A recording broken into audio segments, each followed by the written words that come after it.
In recent history, political divisions have existed, yet the current polarization between Republicans and Democrats is unprecedented. During election cycles, it is common for candidates to broadcast advertisements that focus on discrediting their opponents, highlighting past actions or perceived failures to argue their unfitness for the position they seek. This antagonistic rhetoric not only deepens the political divides, but also distracts from the substantive debate necessary for a well-informed electorate. The Maori oral narratives and the Pakahe written text, Two Forms of Telling History by Judith Binney, tells a history of two groups, one that told their history verbally through generations, from memory, while the other wrote their history down for future generations. These stories influenced how younger generations thought about and told their history. This connects to contemporary voting strategies as it conveys a message to teenagers that intolerance towards individuals from opposing political parties is acceptable. Approximately 29% of Democrats view Republicans as tolerant of their political party, while only 9% of Republicans view Democrats as tolerant of their political affiliation. This ideological divide between the two parties has intensified over time, leading to an unprecedented level of polarization between Democrats and Republicans.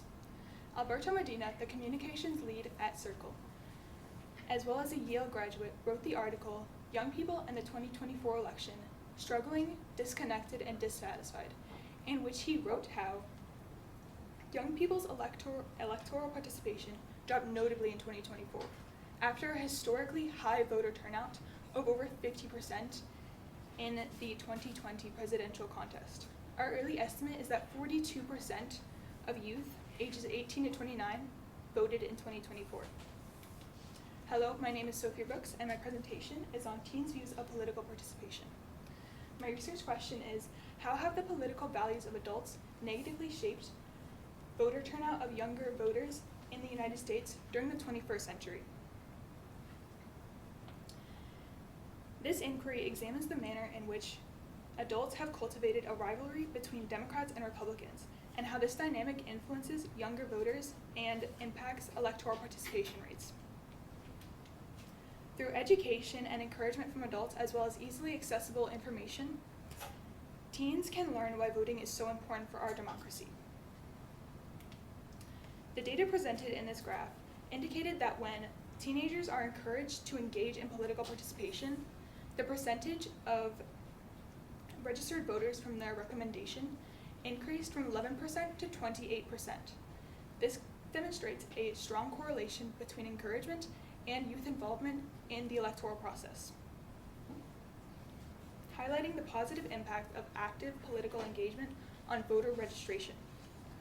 Although encouraging younger people to register to vote is helpful, there are drawbacks to this encouragement.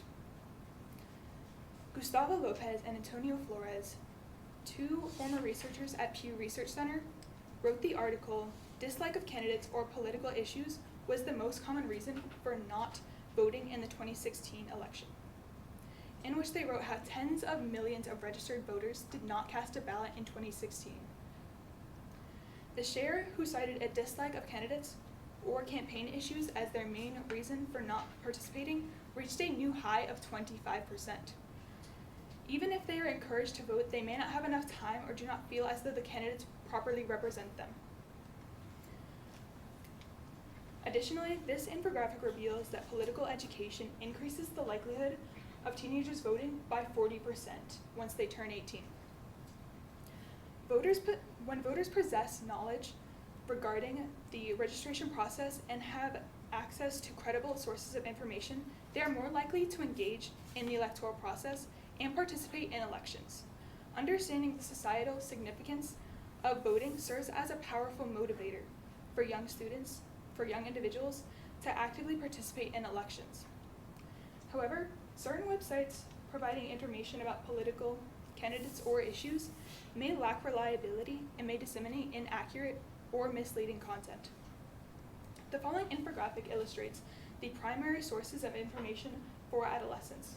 While only 30% of teenagers obtain their information from news outlets and websites, it's important to note that these sources may exhibit significant bias Luke Auburn, Director of Communications at the Hajim School of Engineering and Applied Sciences, wrote the article, "Study of Headlines Shows Media Bias is Growing," in which he explains how news stories about domestic politics and social issues are becoming increasingly polarized along ideological lines, according to a study of over 1.8 million news headlines from major U.S. news outlets from 2014 to 2022. While self-education is an effective method of acquiring knowledge, it's important to recognize that not all sources are reliable and some may disseminate inaccurate information. Accessing credible and trustworthy resources is essential for making informed decisions regarding the most suitable candidate for any given position.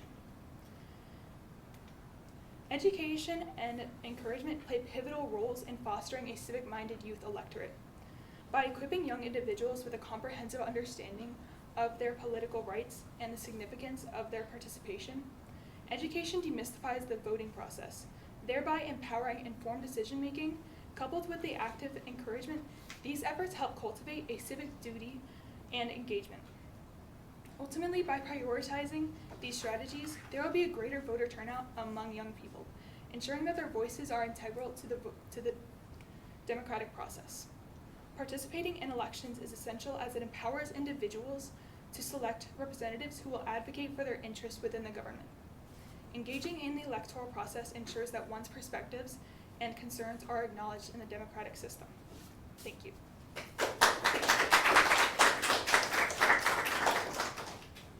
All right, 2 questions for you. First up, Soph.